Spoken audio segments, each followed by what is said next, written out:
بسم اللہ الرحمن الرحیم، اللہم صلی علی سیدنا و مولانا محمد و علی آلہ و صحبہ و بارک وسلم۔ ناظرین کرام، آپ دیکھ رہے ہیں اپنا پروگرام بہار افطار پاک دھرتی نیوز کے ساتھ۔ میں ہوں آپ کا میزبان میر اشتیاق احمد۔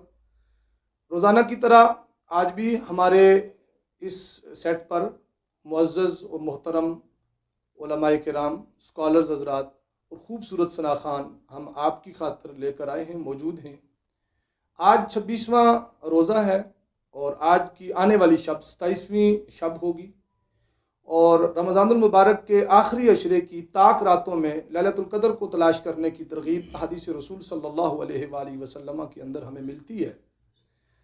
وہ رات کہ جس کی عبادت 1000 مہینوں کی عبادت سے بڑھ کر ہے، جس کے فضائل قرآن و سنت میں بڑے واضح انداز میں موجود ہیں، اس پر انشاءاللہ بات بھی کریں گے۔ اس رات کی قدر و منزلت کے حوالے سے، اس کی فضیلت کے حوالے سے اور اس کی عبادات کے حوالے سے بھی اگر ہمارے پروگرام کا وقت بچا تو اس پہ بھی انشاءاللہ العزیز ہم گفتگو کریں گے۔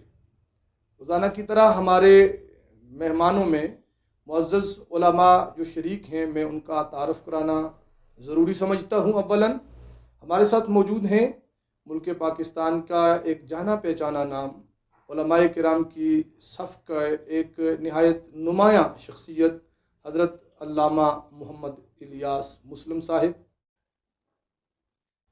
ان کے ساتھ تشریف رکھتے ہیں علماء اہل سنت میں ایک اپنا مقام اور ایک اپنی پہچان رکھتے ہیں، حضرت علامہ میر ظہیر احمد قادری صاحب۔ اور آج کی ہماری اس بہار افطار ٹرانسمیشن کو اپنی خوبصورت آواز سے مزید اس میں چاشنی پیدا کریں گے، ذوق پیدا کریں گے۔ ہمارے ساتھ ایک عالم دین بھی ہیں، خوبصورت ثناخوان بھی ہیں، تشریف رکھتے ہیں حضرت علامہ ابرار قادر صاحب۔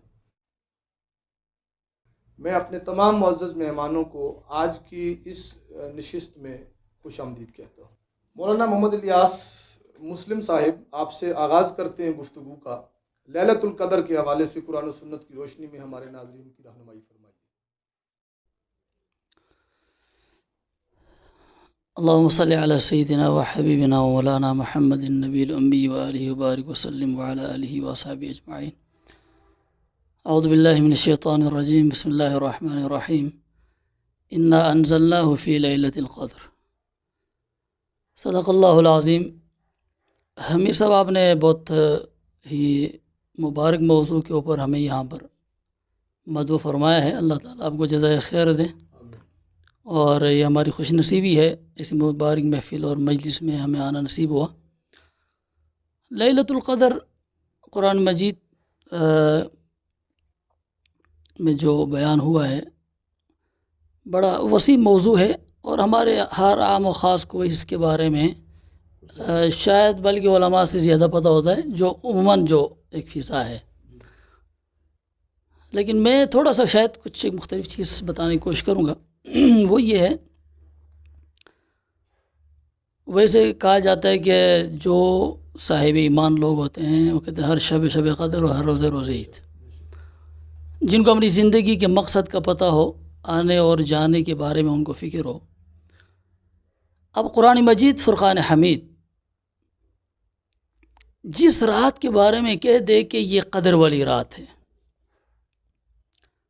تو اس سے اب اندازہ کریں کہ اس کی اہمیت کتنی بڑی ہو سکتی ہے۔ قرآن مجید ایک ایسی کلام ہے کہ جس کو بھی قرآن کی نسبت نصیب ہوئی نا، پھر وہ اس کو کوئی چیز پہنچ نہیں سکی۔ اسی لیے رات کا مسئلہ نہیں ہے، یہ جس ہمارے پیارے حبیب امام الانبیاء جناب نبی کریم صلی اللہ علیہ وسلم کی ذات گرامی کے اوپر نازل ہوا تو کوئی پیغمبر مقابلہ نہیں کر سکتا، بلکہ تمام انبیاء علیہ السلام مل کے بھی آپ کے جو شان ہے، آپ کی جو قدر و منزلت ہے، اس کو نہیں پہنچ سکتے۔ اسی طرح جس مہینے میں نازل ہوا مہینے کو کوئی مہینہ نہیں پہنچ سکتا۔ تو یہ جو رات اسپیسیفکلی اس کے اندر چونکہ قرآن نازل ہوا ہے، خود قرآن مجید ہمیں بتا رہا ہے انا انزلناہ فی لیلۃ القدر، تو اللہ نے فرمایا، حالانکہ رات آپ کو پتہ ہے کہ سورج غروب ہونے سے لے کر طلوع آفتاب تک کی جو ایک ڈیوریشن ہے اس کو رات کہتے ہیں۔ اللہ نے فرمایا نہیں، یہاں رات نہیں ہے، اب 1000 مہینے بھی اس کا مقابلہ نہیں کر سکتے، دن بھی کوئی چھوڑے ہیں، یہ 84 برس بنتے ہیں پورے۔ اصل میں جب کسی چیز کو اہمیت دی جاتی ہے تھوڑی سی اس کو گہری نظر سے دیکھنی چاہیے، اس کی وجہ ہو سکتی ہے، کوئی وجہ ہوگی، اور پھر اللہ کہے کہ یہ 1000 مہینوں سے بہتر ہے۔ تو ایک تو یہ ہے کہ قرآن مجید چونکہ اس رات کو نازل ہوا، اللہ نے فرمایا کہ اس رات کو جو بھی عبادت کرے گا، اور یہ بھی آپ کو اس سے گزارش کروں کہ یہ ایک 1000 مہینوں سے زیادہ نہیں، 1000 مہینوں سے انلمیٹڈ ہے یہ تو ہم چونکہ 1000 کا لفظ آ گیا تو ہم کہتے ہیں 84 سال۔ اللہ نے جس طرح اللہ یضاعف لمن یشاء، تو اللہ کے یہاں کوئی لمٹ نہیں ہے، ویسے اللہ نے فرما دیا کہ ٹھیک ہے ومن جاء بالحسنۃ فلہ عشر امثالها، 10 پھر کہیں 700، لیکن اللہ اصل تو یہ ہے کہ یضاعف لمن یشاء، وہ آگے انسان کی اخلاص، اس کی نیت، اللہ کے ساتھ اس کی کمٹمنٹ، اس کا تعلق اس کو ڈیپینڈ کرتا ہے۔ تو بس وہ خوش نصیب ہے جس کو یہ رات ملے۔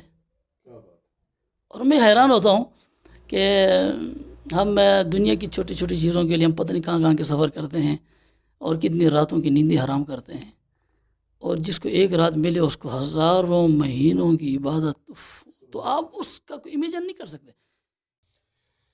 جی ماشاءاللہ، جزاک اللہ مولانا الیاس مسلم صاحب، خوبصورت انداز میں ابتداً تعارفی گفتگو انہوں نے لیلۃ القدر کے حوالے سے کی، اور بہت اہم پیغام بھی اپنے اس ابتدائیہ میں انہوں نے دے دیا کہ اگر ہلکے پھلکے اختلاف سے اتنی بڑی نعمت سے امت محروم ہو سکتی ہے، تو جو کچھ آج ہم کر رہے ہیں اس کا نتیجہ کیا ہو سکتا ہے اور کن برکات سے ہم محروم ہو سکتے ہیں۔ اللہ کریم ہمیں ایک دوسرے سے محبت اور صحیح نبوی تعلیمات کے مطابق ایک دوسرے کو نبھانے کی توفیق عطا فرمائے۔ ہم بڑھتے ہیں اپنے اگلے مہمان کی جانب۔ ہمارے ساتھ جیسا میں نے پہلے تعارف کرایا، ہمارے ایوان میں، ہمارے اس پروگرام میں موجود ہیں عظیم عالم دین حضرت علامہ میر ظہیر احمد قادری صاحب۔ ان سے بھی گزارش کریں گے کہ لیلۃ القدر اور اس کی برکات اور فضیلت کے حوالے سے اظہار خیال فرمائیں۔ بہت ہی خوبصورت اشارہ فرمایا جناب علامہ میر اشتیاق احمد صاحب نے کہ یہ جشن نزول قرآن کے ساتھ بھی لیلۃ القدر کی نسبت ہے۔ یوم پاکستان کا تذکرہ بھی آ گیا۔ یہ پاکستان تو اللہ رب العالمین کی اہل پاکستان پر بہت بڑی نعمت اور انعام ہے، اللہ اس کو سلامتی عطا فرمائے۔ موجودہ حالات کے تناظر میں بھی جو کرونا وائرس جو ہے، اس حوالے سے سوشل ڈسٹینس کے ساتھ ساتھ بھی لوگ جو ہے وہ اللہ رب العالمین کی بارگاہ میں سجدہ ریزی میں مصروف عمل ہیں، وہ سجدہ بھی کر رہے ہیں۔ مساجد میں جو ہے وہ مرد حضرات ہیں، اور ہماری جو خواتین اسلام ہیں وہ گھروں میں اللہ رب العالمین کو یاد کر رہی ہیں، اور ہونا بھی چاہیے چونکہ یہ سب کے لیے ہے، مسلمین و مسلمات، مومنین و مومنات سب کے لیے، تاکہ یہ گھڑیاں، یہ لمحات اور یہ جو مومنٹس ہیں یہ شاید کی زندگی میں پھر کبھی کس کو کب نصیب ہوتی ہیں، لہٰذا ان کو غنیمت جانتے ہوئے اچھے اہتمام کے ساتھ اور تذکر و احتشام کے ساتھ اور پوری تیاری کے ساتھ ہمیں اس رات کو آباد رکھنا چاہیے۔ نبی پاک صلی اللہ تعالیٰ علیہ وسلم کی بہت ساری احادیث لیلۃ القدر کے حوالے سے کہ یہ رات جو ہے اغلب جو ہے یہ علماء کے اقوال اور اکثریت علماء کا اسی پر تبصرہ ہے کہ یہ 27 نائٹ جو ہے 27ویں رات جو ہے یہ لیلۃ القدر ہے۔ بہرحال کچھ اس لیلۃ القدر کے حوالے سے ایک چھوٹا سا اشارہ میں نے تفسیر مظہری میں علامہ قاضی ثناء اللہ پانی پتی رحمۃ اللہ تعالیٰ علیہ نے سورہ قدر جو ہے اس کے ذیل میں جو آپ کا تبصرہ ہے اس میں سے ایک بات میں نے پڑھی، اور اس کو روایت کیا گیا ابن عباس کے حوالے سے ہے کہ اس رات کے اندر اللہ رب العالمین نے لوح محفوظ سے آسمان دنیا پر قرآن مجید کو وہاں بھیجا، اور وہاں سے پھر تھوڑا تھوڑا کر کے جناب جبریل امین علیہ السلام کے ذریعے سے کچھ تقریباً 22 سال سے زیادہ کا عرصہ جو ہے اس کے راؤنڈ اباؤٹ میں جو بھی ہے تو وہ نبی پاک صلی اللہ علیہ وسلم کے پاس پہنچا۔ لیکن تھوڑا سا پیچھے چلے جائیں، جتنی آسمانی کتب ہیں ان کے حوالے سے بھی جو ہے وہ ہے کہ رمضان المبارک جو ہے اس میں ہی اس کی کچھ تقریباً پہلی یا تیسری یا چوتھی رمضان المبارک جو ہے اس میں حضرت سیدنا ابراہیم خلیل اللہ علیہ السلام پر جو صحائف آپ کو عطا ہوئے وہ بھی رمضان المبارک کی یکم یا 3 سیدنا عیسیٰ علیہ السلام پر جو ہے انجیل جو ہے وہ آپ کو مبارک ہوئی، تو وہ 18 رمضان المبارک کا تبصرہ ہے۔ اور پھر قرآن کریم کا جی تو رات جو ہے حضرت موسیٰ علیہ السلام پر تو اور قرآن کریم جو ہے وہ 24 رمضان المبارک کا ذکر جو روایت یہاں پر موجود ہے، اور اس روایت کی تائید حضرت علامہ حسن بصری نے فرمائی اور ابن مسعود نے بھی اس کی تائید فرمائی. دونوں حضرات جو ہیں یہ انہوں نے اس کی تائید فرمائی اور فرماتے ہیں، جی حسن بصری نے بھی اس کی تائید فرمائی اور فرماتے ہیں کہ یہ وہ رات ہے. اور پھر آج کی رات کرنا کیا چاہیے؟ بڑی رات ہے، رات کو سجود کی کثرت کی جائے، صلاۃ تسبیح پڑھی جائے، اور جو ہے اگر کوئی نہیں کر سکتا عشاء کی نماز پڑھے، جلدی سو جائے، اور پھر تہجد سحری کے لیے تو اٹھنا ہے، تہجد پڑھے اور فجر پڑھ لے. میرے نبی پاک صلی اللہ علیہ وسلم کا ایک فرمان یہ بھی، جو عشاء کی نماز پڑھ کے سوتا ہے گویا کہ اس نے نصف رات کی عبادت کی، اور پھر فجر کی پڑھے گا تو نصف ہو جائے گی، گویا کہ یہ ساری رات اس طرح عبادت میں بسر ہو جائے گی. اللہ رب العالمین ہمیں اس رات کی قدر کرنے، جاننے کی اور عبادت میں بسر کرنے کی توفیق عطا فرمائے. جزاک اللہ. جی ماشاء اللہ. علامہ میر ظہیر قادری صاحب لیلۃ القدر کو کیسے گزاریں، گویا اس کی طرف اشارہ فرما رہے تھے کہ اللہ کی بارگاہ میں حضوری، خشیت اور اپنی نیازمندی پیش کرنے کے لیے یہ بہت بڑا موقع ہے. کچھ راتیں ہم گزار چکے ہیں، 3 راتیں، اس سے پہلے 21ویں، 23ویں اور 25ویں جو طاق راتیں ہیں، 5 ان میں سے 3 گزر چکی. ایک آج شام کو 27ویں شب آ رہی ہے، جس کے بارے میں کچھ علماء کرام ہمارے اسلاف کے یہ اپنے تجربات کی روشنی میں اور ان کی تحقیق کی روشنی میں یہ کہ زیادہ چانس ہو سکتا ہے کہ 27ویں بھی ہو، حالانکہ روایت 25ویں کی بھی موجود ہے. بہرحال ہمیں چونکہ ان طاق راتوں میں تلاش کرنے کی ترغیب ہے، تو ہم نے ان طاق راتوں میں کرنا کیا ہے اس کی طرف خوبصورت اشارہ فرمایا علامہ میر ظہیر احمد قادری صاحب نے کہ اللہ پاک کو بہت زیادہ کثرت سجود سے بھی بڑھ کر رونے دھونے والی آنکھ پسند ہے، اور اس کو اس کی بارگاہ میں بہت زیادہ تسبیحات اور دیگر وظائف سے بڑھ کر احساس اور ندامت والے جذبات اللہ کی بارگاہ میں زیادہ محبوب ہیں.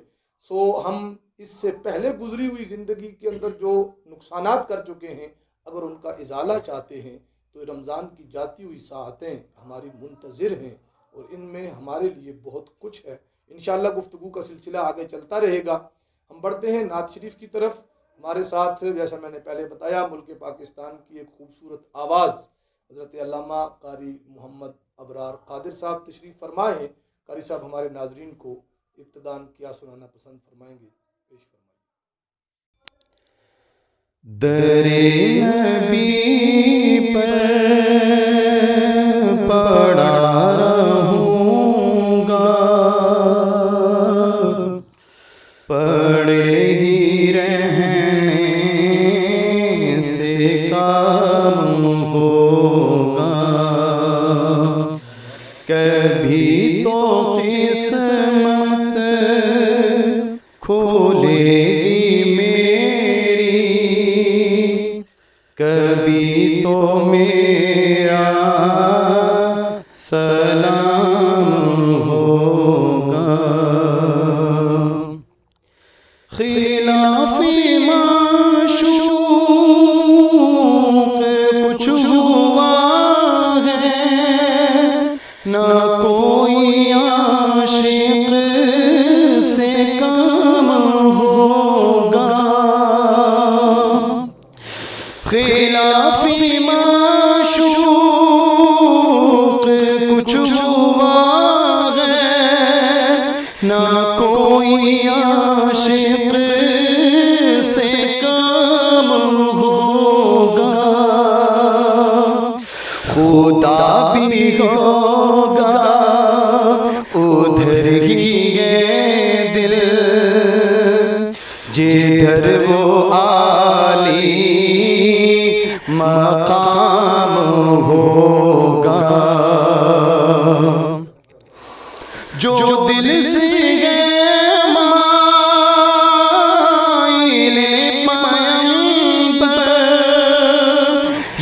اس کی پہچان گئے مقرر کہ ہر دم اس بے نوا کے لب پر درود ہوگا، سلام ہوگا. کبھی تو میرا سلام ہوگا، کبھی تو میرا کلام ہوگا.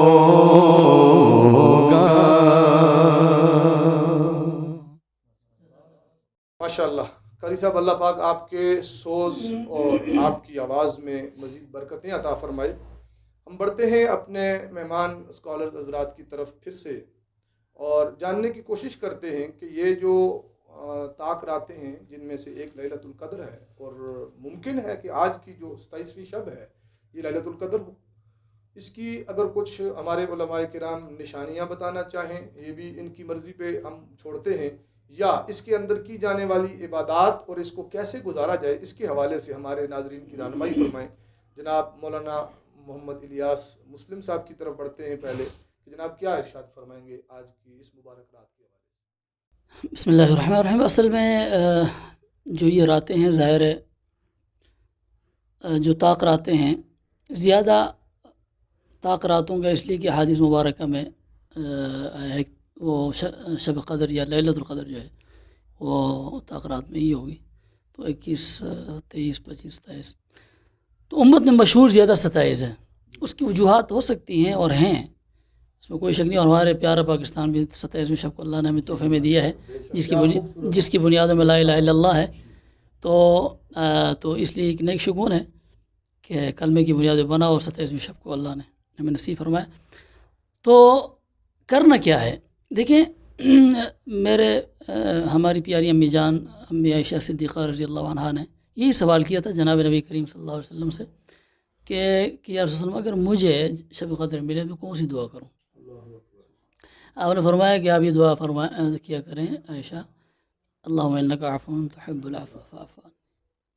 اس سے اندازہ کریں کہ اللہم انکا عفو تحب العفو فاعف عنی. تو یہ اندازہ لگائیں کہ ایک سوال کے جواب میں اگر حضور نے فرمایا تو اس کا مطلب یہ ہوا کہ اس رات کو اللہ کو سب سے زیادہ پسند یہ ہے کہ اسے معافی مانگی جائے. اور ایک اور چیز حدیث آیت مبارکہ ذہن میں آئی ہے، ذرا وہ بھی کوٹ کر لوں. دیکھیں، اللہ کو معافی مانگنا بہت پسند ہے. قرآن مجید کی ایک آیت مبارک ہے، التائبون العابدون، اعوذ باللہ من الشیطان الرجیم، التائبون العابدون الحامدون السائحون الراکعون الساجدون آمرون. پوری آیت مبارکہ شروع التائبون سے ہوتی ہے. یوں سمجھ لیں کہ عبادات جو انسان عبادات کرتے ہیں، اللہ کو عبادات میں جو سب سے چوٹی کی عبادت پسند ہے وہ انسان کا توبہ ہے.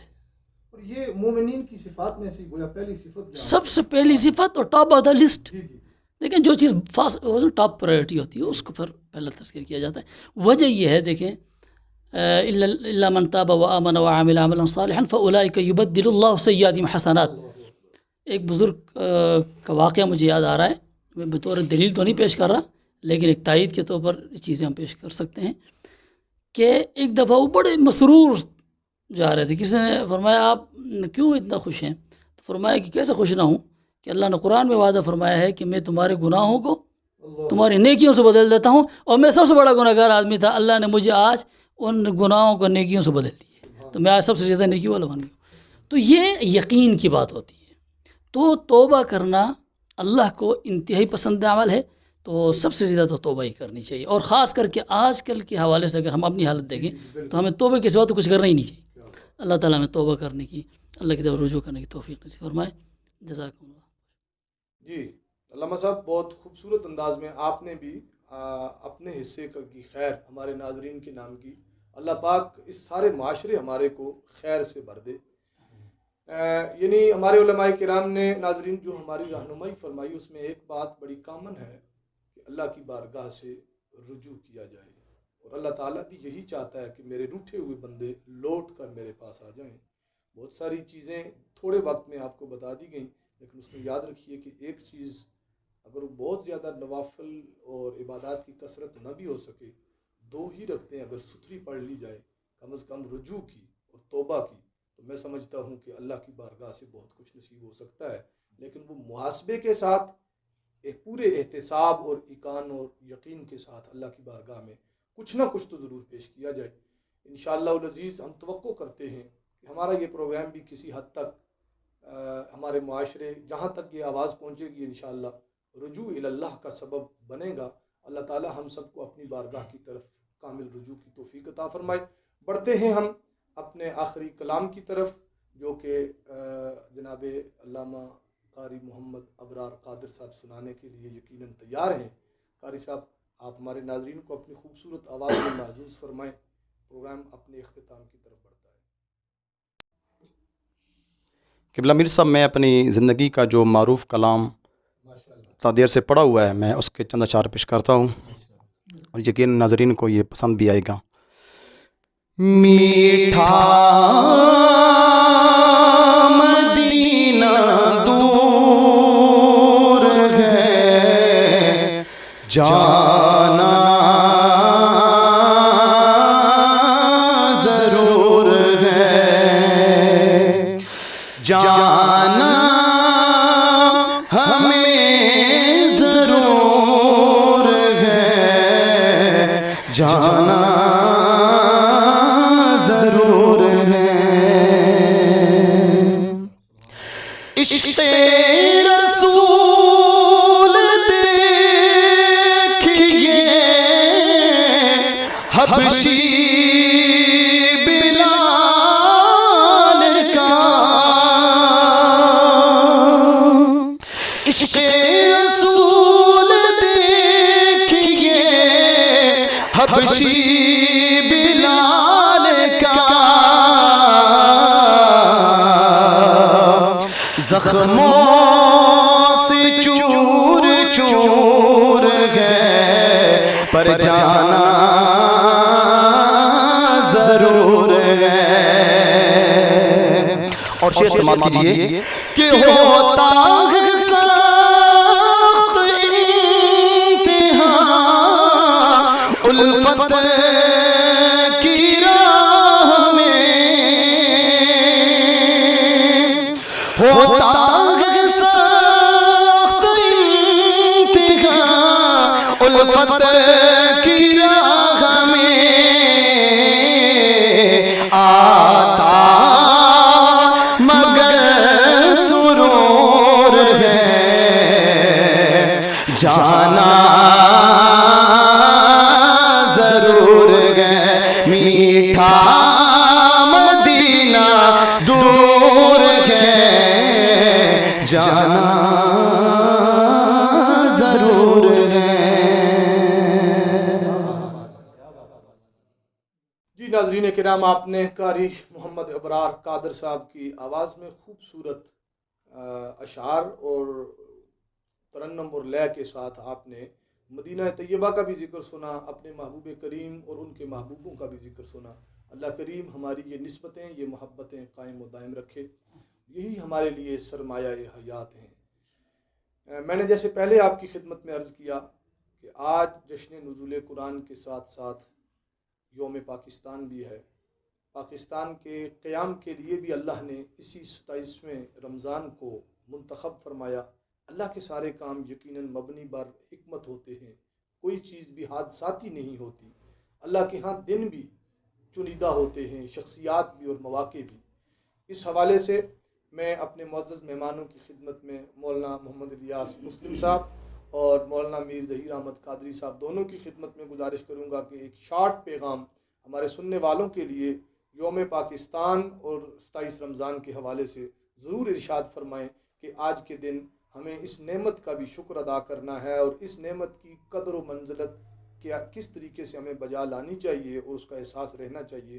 آپ جناب کچھ مختصر پیغام ہمارے ناظرین کے لیے دونوں احباب یکے بعد دیگر ارشاد فرمائیں۔ جی، واضح پیغام یہ ہے میر صاحب کہ سیدھا سادہ ہم چونکہ مسلمان ہیں، جس رات کو قرآن نازل ہوا، قرآن مجید فرقان حمید، اللہ نے ہمیں کس کام پہ لگا دیا؟ عبادت میں نا۔ اسی رات کو پاکستان دیا نا۔ پیغام کیا ہے کہ ایسے مواقع پہ اللہ کی عبادت ہی اس کے شکریہ ادا کرنے کا واحد طریقہ ہے۔ یہ سلسل نکال کے یہ اچھل کود سے بلکہ اللہ ناراض ہو جاتا ہے۔ تو ہمیں یہ 27ویں شب کو رمضان دینے کا بنیادی مقصد نقطہ اور تکوینی طور پر مجھے یہی حکمت نظر آتی ہے تاکہ عموماً اس طرح کے مواقع میں لوگ زیادہ نافرمانی کی طرف جاتے ہیں، گانا بجانا، اچھل کود۔ تو اللہ نے اس کے لیے 27ویں شب اس لیے منتخب فرمایا تاکہ لوگ یوں سمجھ لیں کہ مجبوراً، یوں سمجھ حالت ایسے بنے کہ عبادت کے وقت کچھ کری نہ، توانا ہو کر۔ تو اس لیے یہ واضح پیغام ہے کہ ہمیں چاہیے کہ ہم اس رات کو عبادت کر کے اپنے رب کو خوش کریں اور ان کو راضی کریں. اللہ تعالیٰ ہمیں توفیق دے، ہمت دے. پاک دھرتی نیوز چینل کے وساطت سے پاک سرزمین کے باسیوں کو یہ خوبصورت پیغام ہے کہ جس طرح اللہ رب العالمین نے 27ویں شب کو لیلۃ القدر جیسی عظیم نعمت ہمیں عطا فرمائی، اور اسی رات میں قرآن کریم اللہ نے ہمیں عطا فرمایا، تو گویا کہ اسی قرآن کے ساتھ ساتھ اللہ نے ہمیں پاکستان بھی عطا فرمایا. تو ہمیں جو ہے اپنی اس پاک دھرتی کے ساتھ لائل فل ہونا چاہیے، وفادار ہونا چاہیے، اور اس کے ساتھ پیار کرنے کے ساتھ ساتھ ہمیں اپنی استحکام اور اس کی جو ہے وہ استقامت کے لیے دعائیں بھی کرنی چاہیے. اور چونکہ حب الوطن من الایمان، ہمیں اس حد تک اپنے وطن سے پیار بھی کرنا چاہیے، اور اس کے ساتھ ہر مشکل گھڑی میں ہمیں ہمارے بچوں سے لے کر خواتین اور ہمارے بوڑھوں اور بزرگوں تک سب کو اس کے ساتھ جو ہے وہ کھڑا بھی ہونا ہے، اور اس کو اپنی دعاؤں میں یاد بھی رکھنا ہے. اور خصوصاً ماہ سیام میں پاکستان کے لیے دعاؤں کی بڑی ضرورت ہے. اللہ رب العالمین ہمیں اس پاک دھرتی کے اندر رہتے ہوئے اپنی جان و ایمان کے ساتھ ساتھ پاکستان کی سلامتی کے لیے ہمیشہ جو ہے کوشاں رہنے کی توفیق عطا فرمائے. والسلام علیکم. جی، ہمارے معزز علماء کرام نے بھی خوبصورت پیغام دیا، اور انہی کی بات کو آگے لے کر چلتے ہیں اور پروگرام کی اختتامیہ کی طرف بڑھتے ہیں. جیسا کہ ابھی مولانا میر ظہیر قادری صاحب فرما رہے تھے، رمضان اور قرآن اور پاکستان کا تعلق آپ کے سامنے انہوں نے رکھا. رمضان المبارک میں ہمارے دوسرے مہمان مولانا الیاس صاحب نے بھی اسی چیز کی طرف اشارہ فرمایا. قرآن بھی اسی رات کو اللہ پاک نے ہمیں دیا، پاکستان بھی اسی رات کو اللہ پاک نے دیا. کیا یہ اشارہ خوبصورت اس طرف نہیں ہے کہ یہ پاکستان قرآن کے نظام کے لیے اور قرآن و سنت کی بالادستی قائم کرنے کے لیے اللہ پاک نے ہمیں دیا ہے؟ یہ خوبصورت جو ایک سنگم ہے اور یہ خوبصورت ملاپ ہے، یہ محض اتفاق نہیں ہے، پروردگار عالم کی منشا اس میں نظر آتی ہے. اللہ تعالیٰ قرآن و سنت کے، اور ویسے بھی یہ بات کسی مولوی صاحب کی خواہش نہ سمجھیے گا، ہمارے آئین کے پریمبل میں یہ لکھا ہوا ہے کہ پاکستان میں کوئی قانون ایسا نہیں بنے گا جو قرآن و سنت سے متصادم ہو، خواہ وہ مسئلہ قادیانیت کا ہو، خواہ وہ مسئلہ کسی اور بغاوت کا ہو. پاکستان کے اندر سپریم لا قرآن و سنت کا لا ہوگا. یہ ڈیمانڈ 73 کے آئین کی بھی ہے، یہ ڈیمانڈ قرارداد مقاصد کی بھی ہے، اور یہ ڈیمانڈ اس کے اندر بسنے والے کروڑوں مسلمانوں کی بھی ہے. اور پاکستان کے قیام کا مقصد بھی دو قومی نظریہ کیا ہے؟ لا اعبد ما تعبدون، یہ اسی کے اوپر. اور یہ دو قومی نظریہ بھی کسی برے صغیر کے لیڈر کا دیا ہوا نہیں ہے، اللہ تبارک و تعالیٰ کا رسول معظم صلی اللہ علیہ وآلہ وسلم کے ذریعے دیا ہوا 1400 سال پرانا نظریہ دو قومی نظریہ لا اعبد ما تعبدون. ہمارا اپنا نظام ہے، ہمارا اپنا کلچر ہے، ہماری اپنی تہذیب ہے، اور اسی مقصد کے لیے پاکستان بنا تھا. آج کے دن جہاں ہم آپ کو عبادت کے لیے گزارش کر رہے ہیں، بندگی اور رجوع کی طرف، وہاں ساتھ ساتھ الحمدللہ ہمارے مہمانوں نے بھی خوبصورت انداز سے پاکستانیت اور محبت اس وطن کی آپ کو اس کا درس دے دیا. ہم بھی یہی گزارش کریں گے کہ ہمیں سچا پاکستانی بن کر، اب تو اتنے سال بیت گئے کہ یہ 70 سال سے 73 سال کا عرصہ بیت گیا ہے، ہمیں اب پاکستان کے قیام کے مقصد کی طرف لوٹ آنا چاہیے. اللہ پاک ہمیں ہمت اور توفیق دے کہ اس میں ہم قرآن و سنت کا نظام رائج کر سکیں. بہار افطار پاک دھرتی نیوز کے ساتھ آج کی اس پروگرام سے آپ سے اجازت چاہتے ہوئے اپنے معزز مہمانوں کا شکریہ ادا کرتے ہیں. تینوں معزز مہمانوں کا بہت بہت شکریہ، آپ تشریف لائے، آپ نے پروگرام کو رونق بخشی. انشاءاللہ اگلے پروگرام میں نئے مہمانوں کے ساتھ پھر حاضر خدمت